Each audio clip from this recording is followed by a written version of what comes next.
디모데전서 1장 1절부터 7절까지 우리 말씀을 좀 보겠습니다. 디모데전서 1장 1절에서 7절 말씀입니다. 우리 한 목소리로 읽도록 하겠습니다. 디모데전서 1장 1절에서 7절 시작. 우리 구주 하나님과 우리의 소망이신 그리스도 예수의 명령을 따라 그리스도 예수의 사도된 바울은 믿음 안에서 참아된 디모데에게 편지하노니, 하나님 아버지와 그리스도 예수 우리 주께로부터 은혜와 긍휼과 평강이 네게 있을지어다. 내가 마게도냐로 갈 때에 너를 권하여 에베소로 머물라 한 것은 어떤 사람들을 명하여 다른 교훈을 가르치지 말며 신하와 끝없는 족보에 몰두하지 말게 하려 함이라. 이런 것은 믿음 안에 있는 하나님의 경륜을 이룸보다 도리어 변론을 내는 것이라.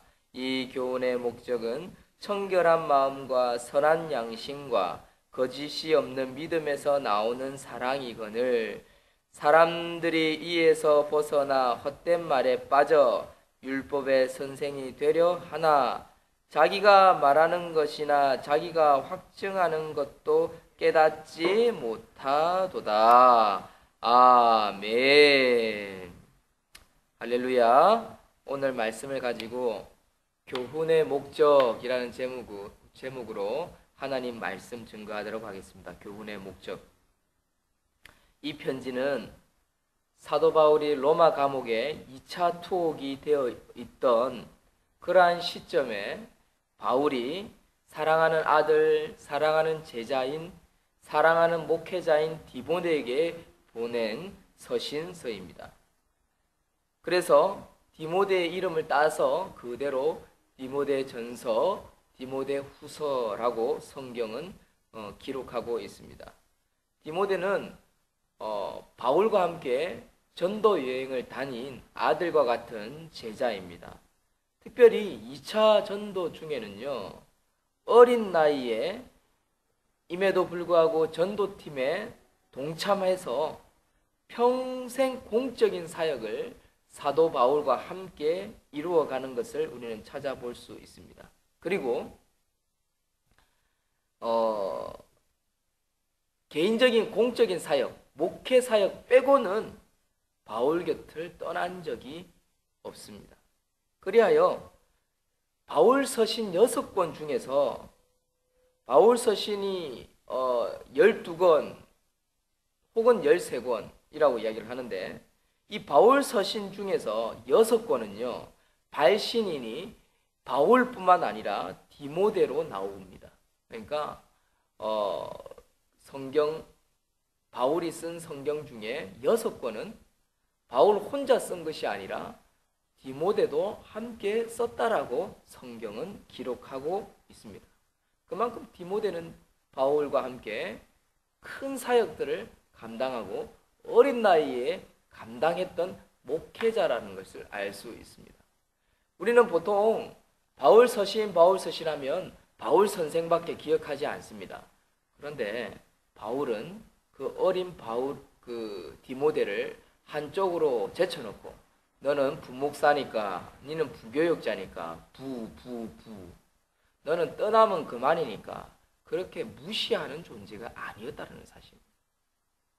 우리는 여기서 바울 선생의 크나큰 목회 철학을 우리는 깨달을 수 있습니다.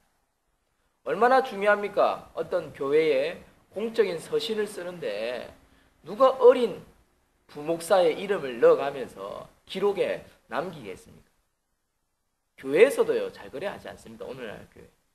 오늘날 교회 목사님들 중에 참 큰 실수를 하는 분들이 있어요. 교회 목회자 목사는 담임 목사다. 그렇기 때문에 부교육자들은 떠나면 그만이다, 이런 생각을 가지고 아주 무시하고 그냥 소모품으로 썼다가 그냥 떠나고 나면 그냥 막 신경도 안 쓸 뿐만 아니라 그냥 무시해버리는 그런 목회자들이 아주 많습니다. 그런 교회들이 있습니다. 그런 성도들이 있습니다. 이것은요, 하나님이 기뻐하시는 사역이 저는 아니라고 봅니다. 오늘 본문을 보십시오.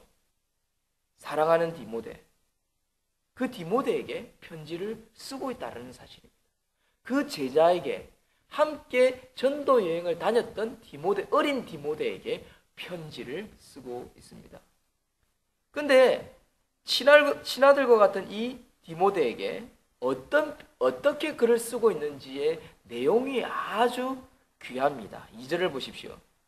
믿음 안에서 참 아들 된 디모데에게 편지하노니 하나님 아버지와 그리스도 예수 우리 주께로부터 은혜와 긍휼과 평강이 네게 있을지어다 라고 편지를 쓰고 있습니다. 여러분, 성경을 자세히 보지 않으면요, 디모데에게 쓸 때 은혜와 평강이 이런 글을 많이 보셨을 겁니다. 근데 사실 오늘 나오는 성경 구절에 보면 아주 다른 글자가 하나 들어가 있습니다. 그게 무엇인지 보면 깜짝 놀라게 될 것입니다. 보통 다른 서신서에 보면 은혜와 평강을 빕니다, 디모데에게. 그런데 오늘 성경 서신서에서는 보면 특별히 은혜와 긍휼과 평강이 네게 있을지어다 라고 하면서 긍휼이라는 단어를 포함시키고 있더라라는 거지요. 보통 문안을 인사를 하고 있는 대부분의 서신서에는요, 은혜와 평강만 들어갑니다. 그런데 오늘 서신서에는 이상하게 은혜와 평강이라는 글자 사이에 긍휼이라는 단어를 쓰고 있어요. 이 속에 엄청난 메시지가 한 가지 들어가 있습니다. 보통 은혜라는 것은요, 죄된 인간을 용서하시는 하나님의 사랑을 의미하는 겁니다. 은혜라는 것은. 나 은혜 받았어요. 오늘 죄 용서함 받았어요. 내가 지금까지 해결받지 못한 숱한 죄를 해결받았어요 라고 하는 것이 은혜입니다. 은혜. 그것이 은혜입니다. 그래서 은혜가 네게 있을지어다, 하나님의 은혜가 네게 있을지어다 라고 비는 것이죠.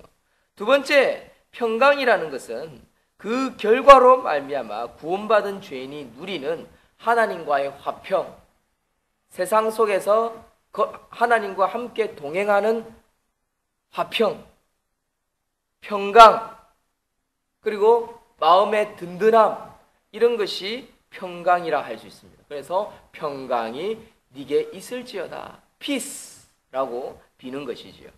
그런데 오늘 디모데 전서와 또 앞으로 읽게 될 디모데 후서에는 긍휼이라는 단어가 이 서신서 시작에 사도 바울 스승이 디모데를 향해 빌고 있더라는 사실입니다. 긍휼이라는 단어는 무엇이냐면 어려운 상황에서 어려운 환경과 상황과 또 가정과 또 그런 시점에 처해 있는 사람에게 하나님의 연민, 하나님의 사랑을 의미하는 단어입니다. 긍휼이라는 단어라는 것은 어려움에 처해 있는 사람에게 하나님께서 도와주실 것이다 라는 단어가 뭐냐?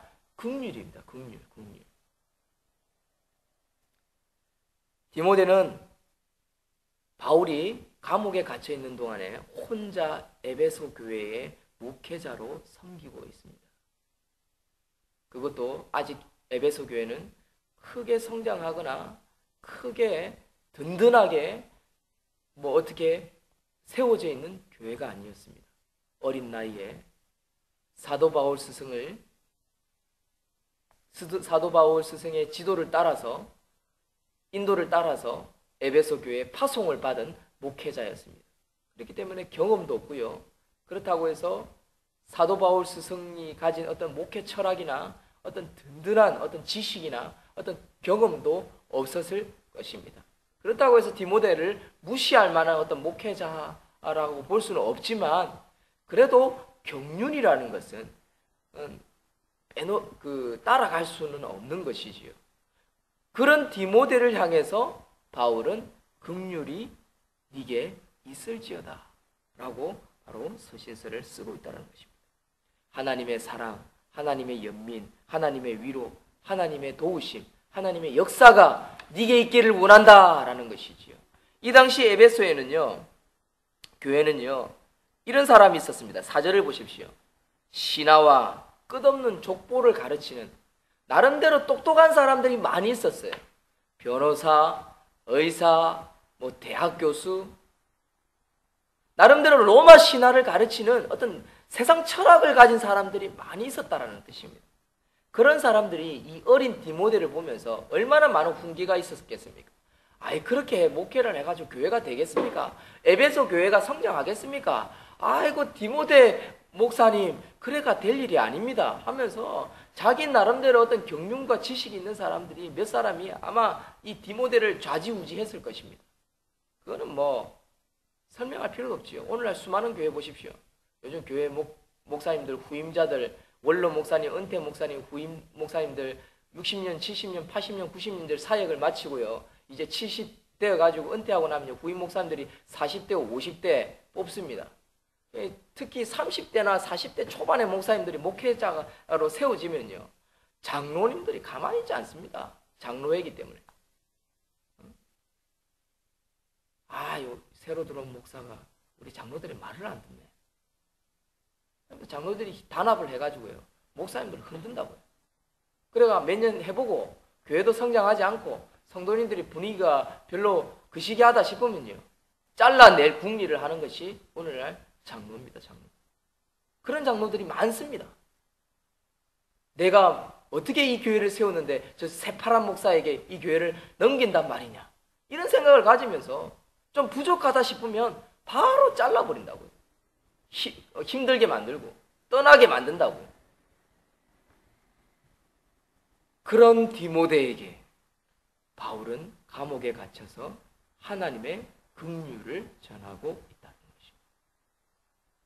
오늘날은요, 장로뿐만 아니라 평신도가 아니더라도 신천지나 수많은 사람들이요, 목회자에게 덤벼들거나 어떤 말로, 어떤 행위로 또는 돈으로 흔들고 있는 사람들이 있습니다. 그런 어려운 환경, 상황 속에서 바울은 디모데에게 하나님의 긍휼이 네게 있을지어다 라고 위로하고 있더라는 사실입니다. 사랑하는 성도 여러분, 오늘 긍휼이라는 단어를 통해서 여러분들에게 은혜의 말씀을 전하고자 합니다. 그것은 뭐냐면, 오늘날 긍휼이 필요한 사람들이 있습니다. 직장이나 가정이나 사회생활을 할 때 수많은 사람들을 만납니다. 다양한 사람들을 만납니다. 골치 아픈 사람들을 만납니다. 까다로운 사람을 만납니다. 그럴 때마다 얼마나 힘듭니까? 일하는 것도 피곤하고 지친데 사람까지 잘못 만나보십시오. 그러면 사람 참 사는 것이 참 사는 게 아닙니다. 고달프지요. 그럴 때 무엇이 필요합니까? 바로 하나님의 긍휼이 필요하다. 어려운 상황에 처해 있는 사람에게 하나님의 도우심이 바로 긍휼이라는 것입니다. 그 긍휼을 사도 바울 선생은 디모데에게, 오늘 저와 여러분들에게 전해주고자 한다는 것입니다. 그 긍휼은 바로 선배인 사도 바울의 긍휼일 수도 있지만, 위로일 수 있지만, 그 선배인 사도 바울을 통한 하나님의 긍휼이라는 사실을 깨닫고 붙드시는 저와 여러분들이 되시기를 주의 이름으로 축원드립니다. 아멘. 하나님의 긍휼, 그것을 풍성히 누리고 살아갈 수 있는 모든 성도님들이 다 되시기를 주의 이름으로 축원드립니다. 두 번째, 이 교훈의 목적은, 바울은 로마 감옥에서 출소한 후에 스페인을 들러서 소아시아로 왔다가 다시 그리스로 갈 때 이 디모데, 소아시아에 있던 에베소에 디모데를 보내면서 그곳에 머물게 했습니다. 이것은 에베소 교회에 악영향을 미치고 있는 거짓 교사들이 있었기 때문이었습니다. 그들을 대적하고 성도들을 잘 가르쳐서 잘못된 교훈으로부터 바로잡게 하기 위한 목적으로 디모데를 파송하였습니다. 3절, 내가 마게도냐로 갈 때 너를 권하여 에베소에 머물라 한 것은, 내가 너를 거기에 보낸 것은, 이런 뜻이죠. 바로잡기 위한 것이었습니다. 당시 에베소 교회는 영지주의와 유대주의가 혼합되어져 가지고 혼합 종교, 특별히 이것을 이단 사상이라고 하지요. 이런 이단 사상이 악영향을 끼치고 있었습니다. 이들은 구약을 조작하기도 하고요. 하나님과 인간 사이에 끝없는 신화와 족보를 집어넣기도 하고요. 자신들의 어떤 신앙의 경륜을 가르치기도 하고요. 신앙의 위인의 후예라고 주장하면서 자신들을 따를 것을 강요하는 자들도 있었습니다. 바울은 이것이 하나님의 뜻이 아니라고 가르쳐주고 있는 것입니다. 하나님의 뜻을 밝히는 목적이라기보다는 쓸데없는 변론만 될 뿐이니까 그것에 동참하지 마라 라고 4절에 지적하고 있습니다. 신화와 끝없는 족보에 몰두하지 말게 하려 함이라. 이런 것은 믿음 안에 있는 하나님의 경륜을 이름보다 도리어 변론하는 것에 급급하다. 너는 오직 교훈의 목적은 청결한 마음과 뭐라고요? 청결한 마음과 첫 번째 선한 양심과 거짓이 없는 믿음이다. 이것을 가르쳐다. 이것이 사랑이다. 이것이 복음이다. 이것이 진리다 라는 것입니다. 우리 교회 이름이 뭡니까? 참 착한 하나로 교회입니다. 그래서 참 착한 교회, 참 착한 성도들이 되기를 원한다라고 제가 목회 철학을 우리 교회 이름에 담았습니다. 여러분, 오늘 5절에 나오는 이 교훈의 목적이 뭡니까? 바로 참 착한 성도, 참 착한 교회의 본질을 사도 바울은 가르쳐주고 있습니다. 이 교훈의 목적은 5절에 청결한 마음과 선한 양심과 거짓이 없는 믿음에서 나오는 사랑이거늘. 사랑하는 성도 여러분, 우리가 교회를 세워나가고 섬겨나가고 가르치고 또 성도들을 품고 위로할 때 어떻게 해야 합니까? 어떤 율법주의에 빠져서 성경이 옳고 그른 11조를 10계명을 드러내면서 옳고 그름을 강조하는 것이 중요한 것이 아닙니다. 때로는 성도가 바르게 가기 위해서 10계명을 가르쳐야지요. 10계명을 무시하라는 것이 아닙니다. 그런데 그 10계명을 가르칠 때 목적이 있다는 거죠. 그 교훈의 목적이 뭐라고요? 청결한 마음, 선한 양심, 거짓 없는 믿음을 가르치는 것이 더 중요하다는 것이죠. 거기에서 나오는 하나님의 사랑, 성도의 사랑을 가르쳐라. 믿음, 사랑, 소망, 그 중에 제일은 소망이라. 소망. 사랑하는 성도 여러분, 오늘도 이 사랑을 가지고 교회를 섬기고 가정을 섬기고 직장을 섬겨 나아가는 귀한 주의 사랑하는 성도님들 다 되기를, 주의 백성들이 다 되기를 축원드립니다. 이것이 교훈의 목적입니다. 이 시간 이 교훈의 목적을 생각하면서 함께 기도하고 교회를 위해서 기도하고 성도를 위해서 기도하는 우리 모든 성도님들 다 되시기를 축원드립니다. 기도하겠습니다. 하나님,